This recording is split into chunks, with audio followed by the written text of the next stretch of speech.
My name is Joyce. This is my story of how God set me free from a 10-year slavery communicating my dead parents. I was 20.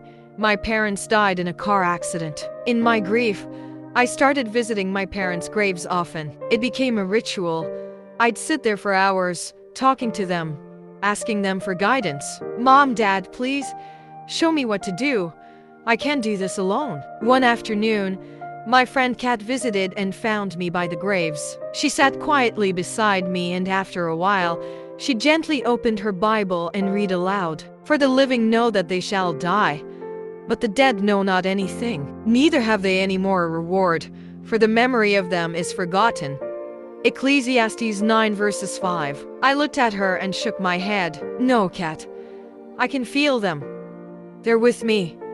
I know they can guide me. Kat placed her hand on mine and said, Joyce, I know you're hurting, but the Bible says the dead don't know anything. You have to take your problems to God, not to your parents. I didn't want to hear it. I was too deep in pain. Kat, I'm sure they can hear me.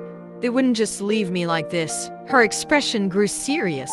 Joyce, talking to the dead, it opens a door to the enemy. The devil disguises himself. You think it's your parents, but it's not. Please, stop going to their graves for answers. I brushed her off. I didn't believe her. I wasn't ready to let go. That's when the dreams started. I saw my parents in my dreams, and they spoke to me. They said I was born to be a spirit medium. I felt conflicted and stopped going to church. I'd wake up sweating, heart pounding. The spirits who I still believed were my parents told me the rituals I should perform at the graves. Kat never gave up on me for 10 years. Joyce, those spirits aren't your parents. They're evil.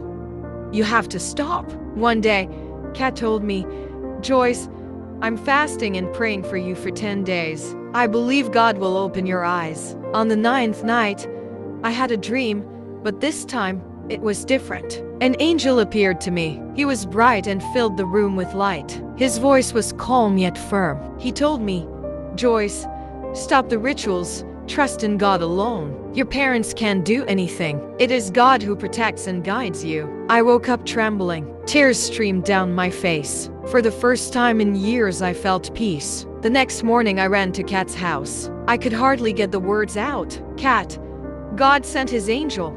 He told me to stop. Kat's face lit up with joy. She hugged me tightly and said, I knew he would answer. She called our pastor, and together, we gathered everything I had used for the rituals, candles, beads, anything connected to those practices, and we burned them. I was rebaptized. I was freed from a weight I had been carrying for 10 years. Today, I serve as a youth leader at our church, sharing my story with others. I've learned that the enemy works in subtle ways, but God's love is stronger. If this story touched you, I encourage you to like, subscribe, comment, and share.